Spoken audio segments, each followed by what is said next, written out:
don't. But anyway.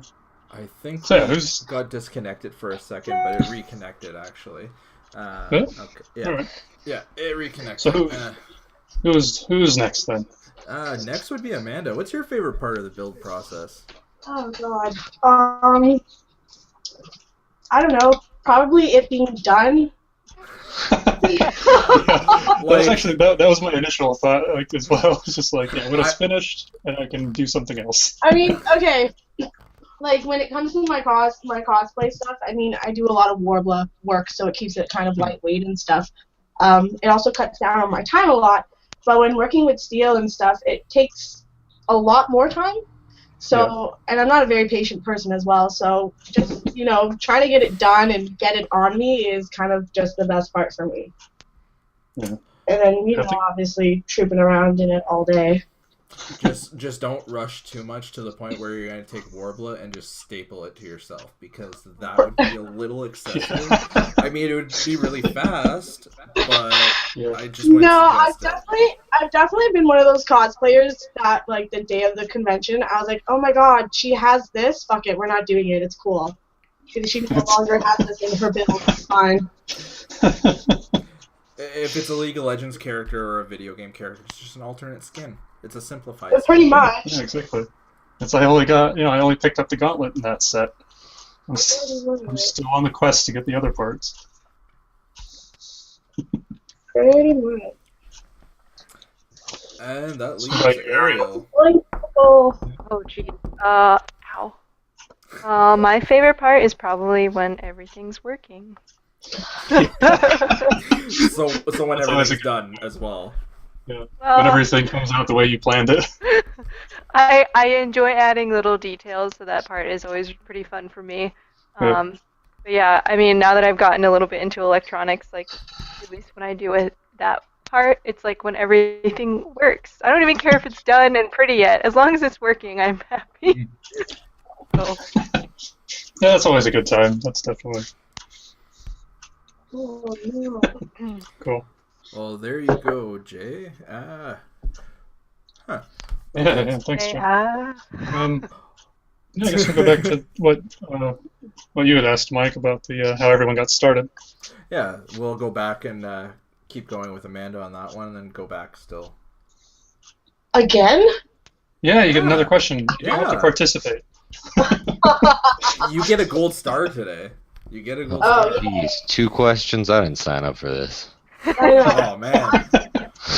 She wasn't ready. Okay, what's up? Question. What got you started? Asking about how you got started. Well, before I was a cosplayer, I've been a blacksmith, so I was making armor already. But obviously I didn't think to kind of wear it or build costumes per se. And then my brother one year made me go to Fan Expo, and he was like, it's going to be so much fun. So after that, I just wanted to build suits for myself. And obviously now I can't stop. I mean, I build probably about 8 suits a year. So this is, Joanna is maybe my fifth suit so far, and it's only March. Only March. Lord. Can I work as fast as you? Yeah. I don't sleep, so it's yeah. You may also risk a lot of injury that way too if you work as fast as Amanda. Yeah. I'm pretty sure she hurts herself at least twice every time we talk. So. Yeah, I've already bled on my shield. So it's Oh, it's okay. Yeah. I've had plenty of prints where like you've had like in between the layers just thin little pieces of blood just from stupid. Oh yeah. I definitely think pretty much every single prop I've ever made at one point I've bled on it. Like it's part of the process. Yeah. Prop makers literally bleed, sweat, and cry over everything they do. Blood, sweat, and tears is in every prop we make. Hit every prop. I mean, not every finished prop. I'm not sitting here, throwing blood in the resin or anything. I'm not making masters. Well, that's not how you make, like, I bring you to life! That's how I do my red gems. Like, I don't know about you guys. Must sacrifice to the prop gods. Bad you. No bubbles. No bubbles. It's, you know, you do the blood ritual, and then when your resin comes out, if you don't have actual degassing chamber or vacuum chamber, you're good to go. So you just that's it. That's your other option. You know, sacrifice flesh to the prop gods. I'm not doing any of that. You guys are crazy. I think you already do, not on purpose, but you do. You just get the benefits without the effort. Yeah, exactly. I'm still waiting for like Sam to sit there and like accidentally poke himself with that, because that's what I do every time I use thin wire. That's what every time I use thin wire. That's what I do.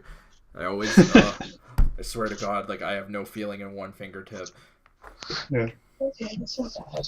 It's probably. So what about you, Sam? How'd you get started? I just wanted a Halloween costume. The classic. Yeah, that's it. It is. It's like classic story. I just never grew up. Screw it. I'm in my 20s. I still want to dress up. Screw it. I'm doing it. I mean, shit. I'm in my 30s now, and I still want to dress up. Damn it! Ooh. Yeah, but What happened? That's what I'm having a problem where every time I push the button, it doesn't turn off, and it's supposed to be a momentary button. Okay. I have to do it, and I don't know how to fix it. That's what I did. Oh God! Oh jeez. How are you doing these smoke? What is it you're using? E-cigs. Yep. Yes. E-cigarettes. Okay, yeah, that's what I was thinking. Because I know I saw what was the guys from Tested. They made that shit. What was it called? The Ghostbusters. The pack. The Yeah. proton They're pack, using yeah. as well, the e-cigarettes. My friend Allie from Allie Karen Cosplay, she did it in her, oh my God, War Machine, is that right? Yeah. I can't remember. That's cool. Lieutenant Allison Jakes, yeah. So I met her like last year, and I was like, I need to make that. And so she Yeah. helped me a lot, but I still need more help. Clearly. Yeah, that's awesome. Actually, another really good one, if you want, is people should check out Valkyrie Studios or Valkyrie Cosplay. She actually has a tutorial on her website. I think it's valkyriestudios.net. I do believe is actually her website, and she has a tutorial on how to do that. Not Yeah, for she did my that for battery her, size, though. Yeah, she did that for the shoulders in one of her cosplays, didn't she? It was a recent one. It was just in the last few months. Yep. I looked at it, but she uses a much smaller battery than I use, so I can't follow it. Yeah, that's always an issue, I think, is battery power. And I remember Eric from Corey Geek Cosplay when he made his, I can't even think of the name of it. Whatever, he made a gun, and he was using one of the sort of rechargeable battery packs that are supposed to be for like your phones and stuff. Mhm. And he'd used one of those, and that actually worked out pretty cool. It was just like a little rechargeable stick. is that the one for his Sergeant Calhoun rifle? Yes, that's Yep. what that was. It. I couldn't think of it. It was from. Yeah, I can't even think of the movie. I'm terrible with names. Yeah, From Wreck-It and that Ralph? was really cool. Yes, Wreck-It Ralph. I was thinking Magic Mike for some reason. I'm like, why the hell was I thinking Magic Mike? Completely different movie. film. I don't know. Eric might pull it off. He might pull it off. Yeah, that's his next cosplay. Is that what the Furiosa hand is for? He's gonna do a Furiosa Magic Mike mashup. Oh, jeez. Oh. I think we need more supervision. Next week on Cos-Talk. Yeah, exactly. This took a weird turn really quick. I need an adult. Yeah. Weird. No. Scary thing is, we are all technically adults. Oh, no. Technically, yeah. Crap. Why do you have to tell me that? Yeah, actually, Yeah. for those, if anyone is watching now or later, for the tutorial for the actual mini smoke machines, go over to valkyriestudios.net. She actually has a pretty good one. I've followed it before for a couple things. I actually do have on the way a small project featuring these. I just modified them slightly. for my output and kind of put them in a barrier. So she goes through step by step. It's pretty cool, actually. Was there a specific thing that you followed there, Ariel, or did you just kind of wing it? I've been kind of having help from my friend Allie. She Okay. she had a friend wire it for her, so when I actually had it working with the manual button first and then wanted to add the receiver, I've been having help from my friend Jesse Sinclair Cosplay. He's been Okay. making a big hive tyrant right now, so he's been helping me try and figure out like how to get this stupid receiver to work. Nice. So Yeah. eventually, when I figure it out, I will actually post a tutorial with my battery size because technically you should be using a larger battery because the receiver needs 5 volts of power and her tutorial uses a 3.7 volt battery. So I'm not entirely sure how it works, but I use a much larger battery. Yeah. What are you breaking now, Sean? Oh, I'm just going through my sculpting tools. I put away the ones that I was using before, and I was like, crap, because I only use like maybe like I don't know 3 or 4 of them, and I'd kind of thrown them back into the pile of all the others, and now I have to find them again. Okay. Actually, that brings up a question for everybody that I have, because everyone seems to have different like skills and different sets, but everyone always needs tools. Do you guys like to buy, modify, or even build your own tools? Depends on what it is, I suppose. I mean, if I have to do, Oh, I mean, keep talking.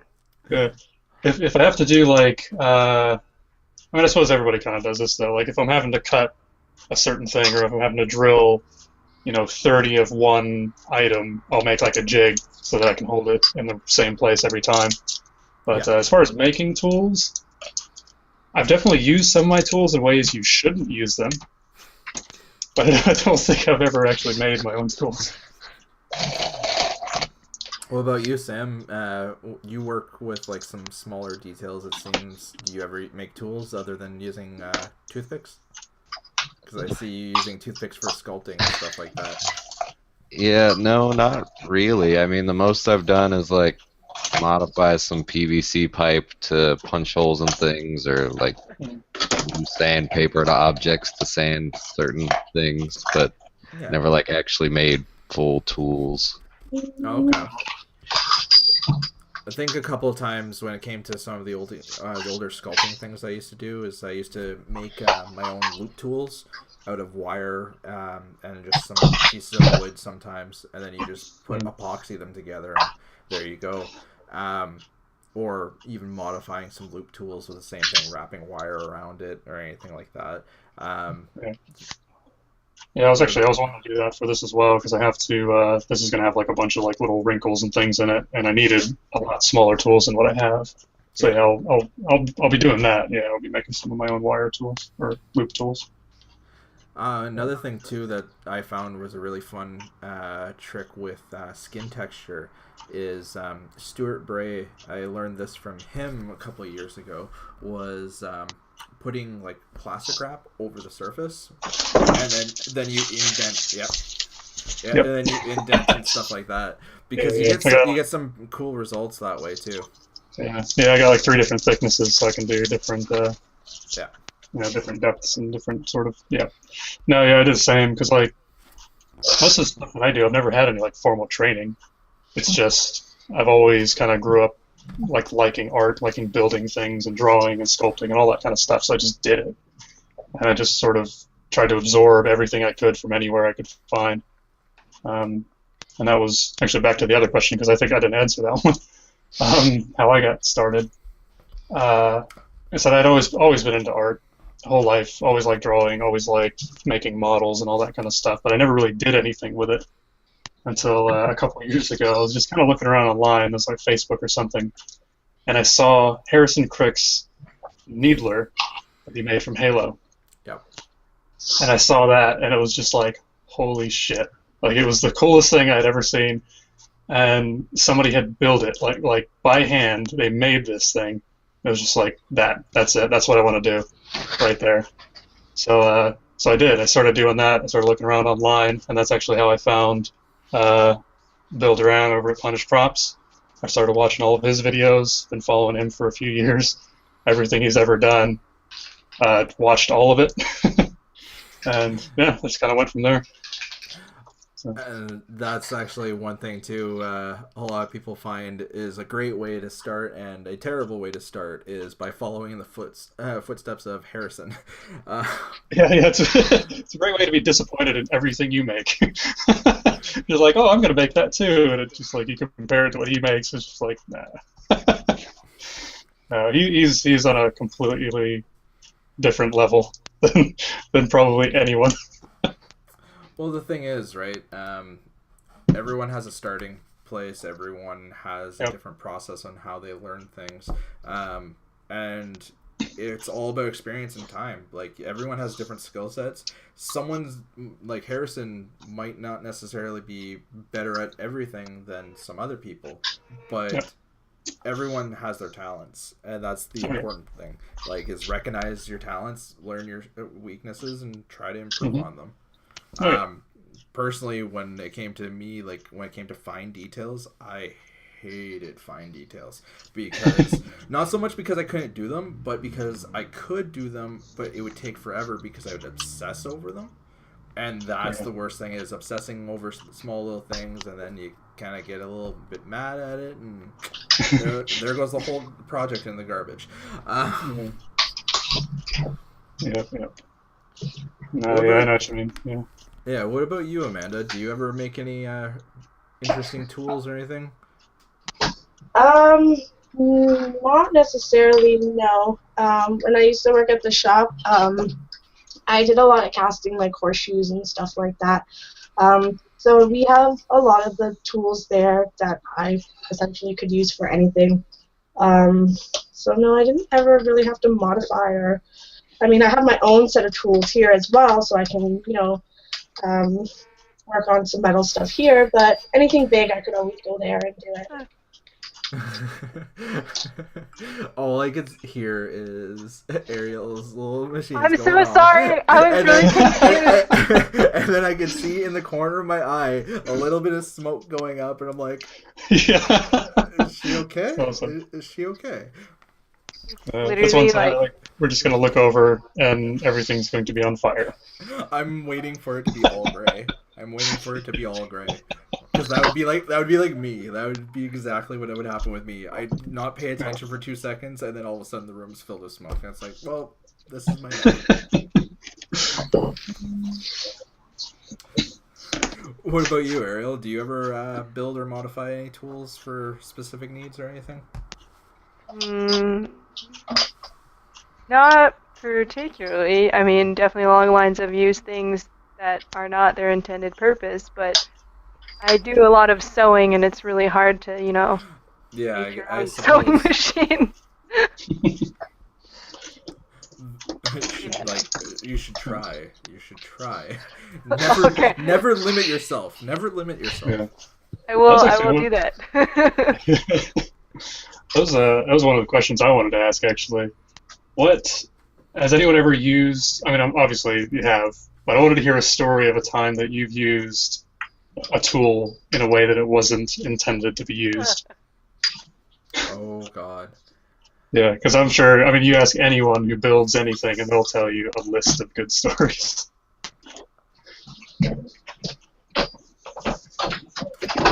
I'm trying to think of like a time that I've actually used a tool for its intended purpose more so than.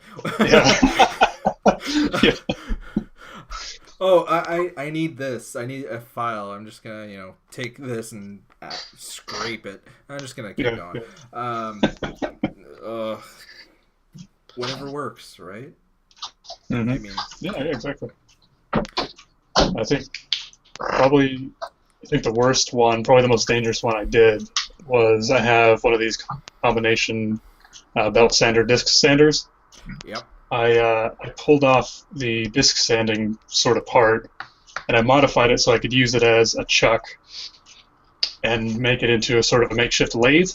Yep. I And- saw someone do that in high school, and it was the most hilarious thing ever because they added an adjustable piece to the bottom to actually hold the other half, and that was funny as hell. It works though. I mean, I use it for like really small things because like a friend of mine's really into sort of these tabletop strategy games. Like there's a Star Wars one, the Star Trek one. Yep. And they have like the games come with these obstacles, and they're supposed to be like a planet, but it's just literally a piece of cardboard with a picture of a planet on it. Yeah. And for his birthday a few years ago, I wanted to make him some real ones, so I just took insulation foam. I set it up. I just cut a few circles, glued them together, stuck it on this little lathe thing, and spun it, and just used a file, and got the sort of hemisphere shape to it. But yeah, it was still kind of probably one of the stupider things I've done with tools, using them in ways that shouldn't be done. It worked though. I think I've done kind of similar, except I took a bit that was broken on my drill press, and I added a small clamp to it. I epoxied the bit with the clamp, and I clamped it and used it kind of like a vertical lathe, and it worked. Until the piece was almost done. It worked until the piece was almost done, and then it kind of wobbled a little bit, and I hit it, and then the piece flew off, and my shop teacher was not impressed. Yeah, it worked for a little bit. I had to use some wood filler and glue to fix the crack that flew out. Nice. What about you, Amanda? I have a feeling you've used some tools for not their intended purposes at times. Yeah, pretty much everything, but I don't think I have a specific story that I could possibly share. I think my case is more that I'm just careless when I'm actually working with power tools. Like I don't wear gloves when using a belt sander, so like I've grinded off like almost every tip of my finger. Yeah, I never use gloves. Yeah, I don't wear gloves, just because I can't feel things. It's really weird. And, like, the grinder, when I was making my brass set of gauntlets, I had to grind these, like, tiny little pieces, probably about that big, and angling them at the wrong angle would actually shoot one back and fly out. cut you up. Nice. So, So it's not so much, it's just carelessness rather than... yeah, it's just mostly carelessness, I find. Like, I cut my leg maybe 2 or 3 months ago, and it still hasn't healed properly, and it was just a simple X-Acto knife. Jesus. Just a simple X-Acto knife, but obviously I was like, I don't need to cut on the table, it's totally fine, I can cut this on the floor. Or on your leg. Oh, you were telling me about that, yeah. Yeah, and I actually, I cut right through my jeans and into the side of my leg, and it still hasn't healed. It's like really indented, and it's Wow. Oh my god. My leg will be a perfect you know what? It was really bad for what it was. I thought it was something really small, and then when I started sliding in my own blood, I was like, okay, maybe this is worse than what I actually thought it was. Holy crap. Jeez. Get help. Yeah. Okay, so that kind of reminds me of like when you said like small wound, that was like a lot worse than you thought. Okay, everyone but Sean would probably know what I'm talking about when I say like Walmart shelves, like the actual display shelves. Oh yeah, I lived in America for a while. I know what Walmart is. Okay. I mean, you should be able to tell about the accent, man. Hey, you're getting old. You're getting old, man. Getting old. Yeah, well, just because I'm getting old doesn't mean you suddenly forget. start going from British accent to an American accent. That doesn't happen. No, you forget things. You tend to Your forget memory's things. failing you, is what he's saying. Okay, I haven't been away from America that long, dude. Well, in I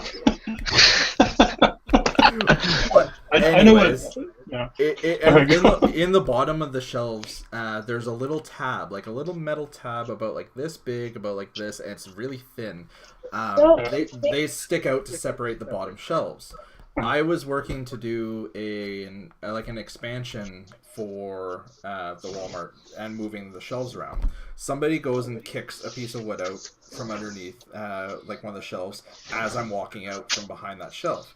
They end up actually going, it goes under my foot, so I slide and I go and slam my hand down right on that little tab. I don't know if you guys could see it, but it's like right here, there's like a little lightning bolt like in the middle of my hand. The tab actually went right in, and it didn't look like this, like anything bad or anything like that. I was like, okay, and then all of a sudden, like my hand just covered in blood and dripping on the floor. I'm like, this is the worst thing that's happened to me. Like, I've been, near misses with power tools, everything like that. My own fault, not a problem. Something else like that, just something simple like falling. Yeah, I almost like lose a hand. Nice. What about you, Sam? Thanks, Punisher. Are we still talking about injuries, or what? We're talking about like misuse of tools. Yeah. I forgot. Yeah, this is kind of all over the place, but whatever. We're getting it. I mean, not really. For all the armor and stuff I do, usually I just use like a knife and a Dremel, and that's it. So. Do you have any like really, really scary Dremel bits? No, just the standard drums. Yeah, see, I have. Pretty boring. This is the scariest that you've ever seen in your life. Yeah, I'd shown Amanda this one. I got these like cutting bits because like usually when you buy a Dremel, it comes with a couple different heads, and it comes with those little kind of like ceramic plate ones that kind of break apart if you actually try to use them. Yeah. So I bought some actual cutting bits, and what they are, it's like a mini circular saw blade. Oh goodness. I know, right? And it scares the living shit out of me. Right? Every time I use this, because it's basically a miniature circular saw blade, no guards, no nothing. It's just in your hand, That's just a bone going. saw, my friend. That is a bone Yeah, exactly. I haven't had any accidents yet, but I'm just waiting for the day that it slips out of my hand and just goes. It cuts a finger off. Yeah. Oh yeah. Scares the hell out of me. Okay. How's your smoke machine coming along there, Ariel? It like every time I try and take a video of it not working, it then works for like a second, and then I stop taking the video, and then it's like, no, we're not going to work anymore. So fun. I'm gonna try another remote and then see what happens. That's the fun thing about some of these little projects with electronics, like the slightest thing, sometimes even just like not enough contact. Like I find I had an issue where I rewired almost an entire circuit board before with an Arduino, and the only thing that was wrong with it was one of my pins wasn't making enough of a contact because the end of the wire still had part of the actual insulation on the one side. I was so mad. It took me like 3 hours trying to figure out why this thing was not working. And boom, I pull out the last cable again. And the thing was, I pulled it out several times, but every time I pulled it out this way, looked right at it and put it back in. But the last time I pulled it out, it twisted a little and I saw red and I was like, oh, are you kidding me? Are you kidding me? It just goes to show, like, the smallest little thing like that sometimes, like... Yeah. So electronics are kind of a pain in the ass. I mean, I really like them, and I want to use it more in props and stuff. But if I ever did anything, it would definitely be like a one-off. I wouldn't want to have to reproduce anything using at least anything advanced. Lights and stuff, that's fine. But anything with movement or any sort of complex codes to it, no way. I'd never want to try to mass-produce anything like that. See, my next electronic project that I'm working on, it's just fading LEDs in and out.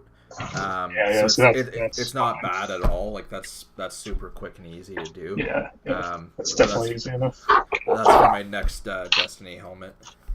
Nice. Which one's that for? Graviton Forfeit. Ooh. Yeah, that's the one that I'm also doing the smoke machine for. Yeah. It's gonna be amazing. I gotta get this guy done first. You gotta get a lot of those done, man. You have like how many, like 10 helmets going on over there? I have like on my shelves right now. I haven't showed you my warehouse shelving yet. I have like the projects that are like about to be molded. Then underneath, I have like the ones that just have to be finished sanding and filler primered. Like I have like an order of operations, and since it's just me, it's like I took on a lot more than I probably should have helmet wise. But the thing is, some of these are for stock, which is nice because I do have some people interested in orders, but they're waiting for the orders, like the product to be actually done, which is cool because like they were originally just personal projects for my fire team outfits that I wanted. That's cool. I got hooked on Destiny hard, and I think everybody did. I know for the a while. feels. That happens. Yeah. Actually, I still need to work on some more stuff as well. Yeah, because I'm working on the No Land Beyond and the Vex Mythic class right now. Yeah. It's actually funny because now even Amanda's done a Destiny cosplay too. Yeah. I probably won't ever wear it again, but yes, I have done it.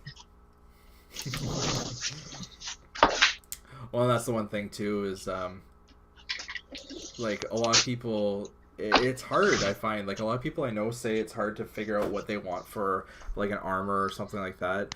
And then they think they have, like, this idea of exactly what they want. And then they start making it, and they're like, nope, I'm not making that. No, I'm making that. I had somebody that was looking at it, and they're like, what was it? It was one of the new Titan armors. It was, one of the greaves, or I guess it was... it's got a matching shoulder piece to it too. I can't remember. It's like Peregrine Greaves or something.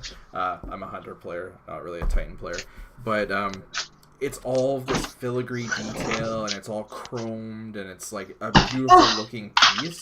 And they started getting to it. They're like, "Yeah, I'm gonna be sanding for 3 months. I'm not doing this." And I'm like, that's one thing I don't mind. I mean, sanding, not a huge fan of it, but wet sanding. I love that because I like getting that super high shine kind of thing. That's the part that I really like.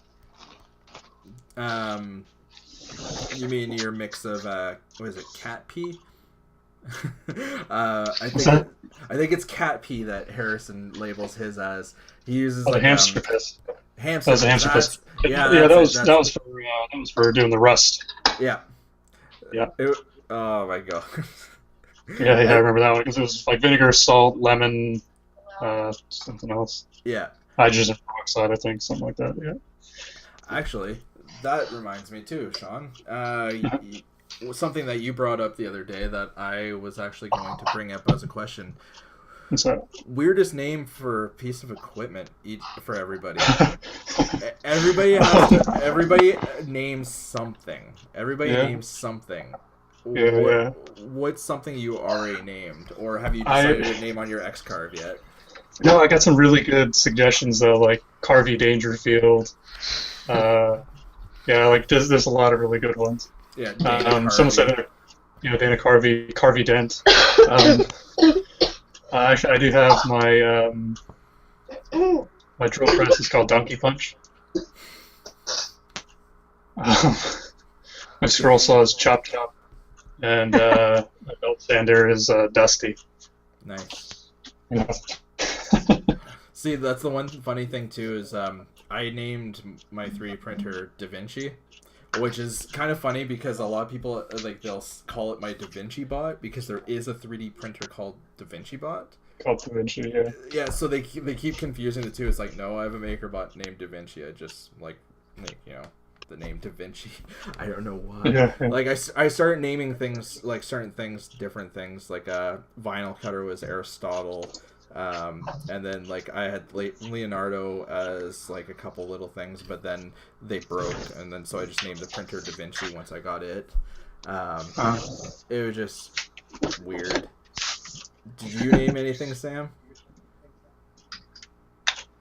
Unfortunately not. I don't really have that many like power tools or anything to name.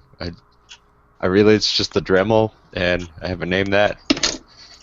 Well, we'll have to come up with a name for it then. That's an assignment. I want to see on your Facebook Yeah, page yeah. within a week. You have you your have homework. homework to do. All right, I'll get on it. You have to name your Dremel by the end of the week. What about you, Ariel or Amanda? You guys got names for any of your stuff? I'm not sentimental like that. Sorry. I know people have names for their dress forms and stuff, and I have yet to do that. So I have two. I have a red one and a blue one, but I have not named them. Apparently that's the thing you do, is you name your dress forms. Oh, You should name the blue one red and the red one blue. that is so original. Just to confuse everyone. This Just- is blue. yeah. Yeah, go put it over on blue for me. You'd be like, what? Yeah, it's like, can you go past me blue? Oh, okay. Yeah. It's like, no, I said blue. That's red. Like, God, God, like, how get it difficult right. is this? There's only two of them. Like, come on.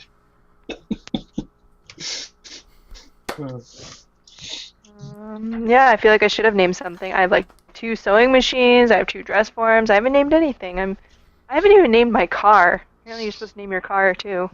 Definitely. Oh yeah. I named my car. My car's got like a couple different names. Everyone knows you have to name your car. Dang it. Well, okay. To be fair, I used to have a black Volkswagen Beetle with flames on the front. That's That cute. is- People called it That's a awesome. bubble. That's awesome. So That's it was awesome. called like my bubble. That's kind of where air Oh. bubbles came from. And then Nice. now I don't have it anymore. And now I have a red Chevy Malibu. My Nice. grandma used to have red cars, and she'd call them a Waldo. So I feel like I should call it Waldo. Yeah, I have a green Volkswagen Golf, and I call it Green Goblin or Marceline. That's Nice. amazing. Honestly, like, if I was you, I would probably hide your grandma's card just to hear her say, "Where's Waldo?" just, That's so rude. just do it at least once, so you can like record it and make it like your voicemail like message or something, like, or every time she called, just like have that as her ringtone, especially for her.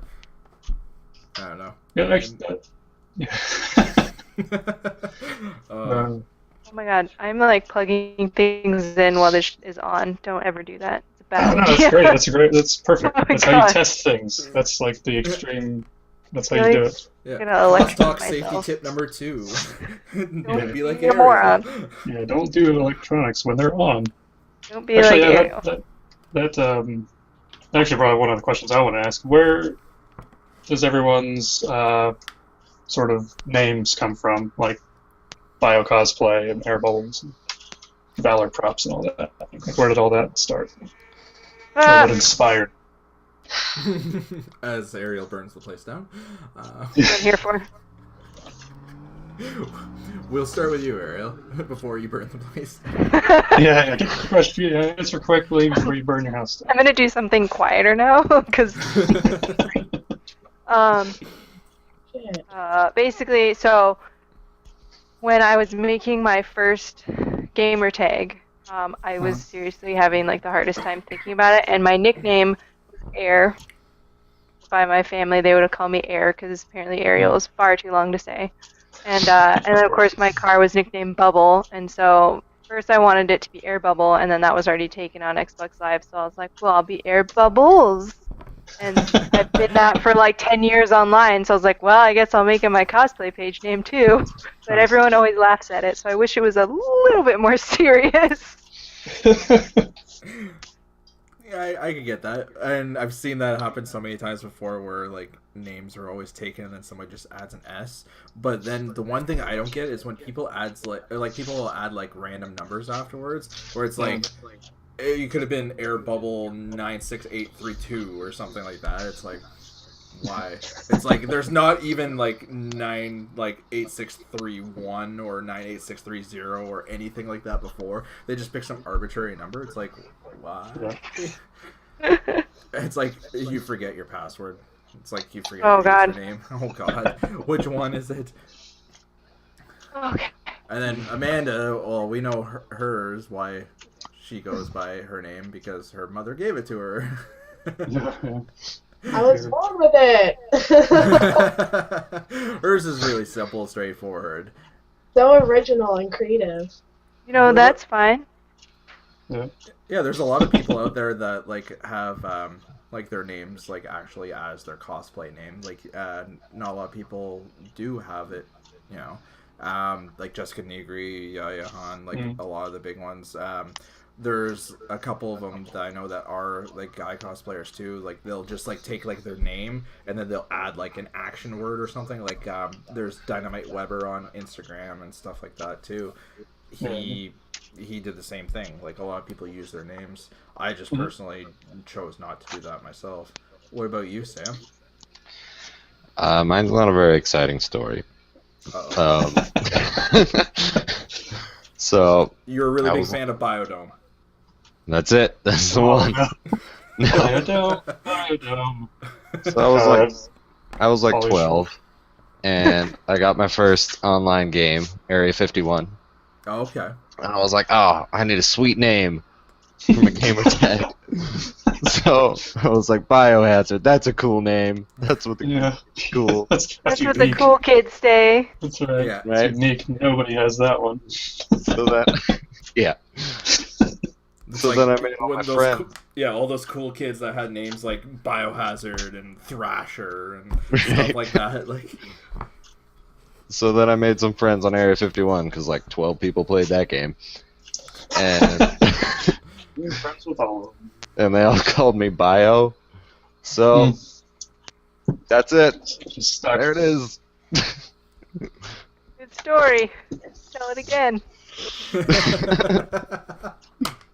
Oh, the sass. It comes. I've been very sassy all day today. I'm not really sure what's wrong with me.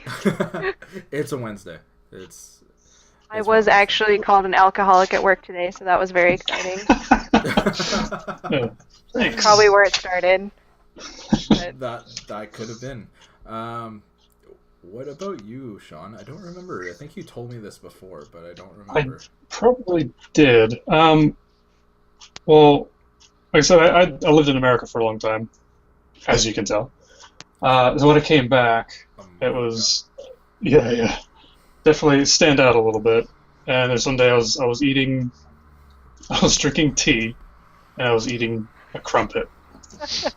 And a friend of mine was like, haha, you're so damn British. Look at you, you tea drinking silly nanny. And from then on, I refused to call crumpets crumpets. And I was always really into Fallout, so I called them Fancy Lad Snack Cakes. Oh, okay. So then it came, I was doing this for a little while just as like a hobby kind of thing. And then I actually started selling stuff, so I was like, alright, cool, I'm going to register as a business.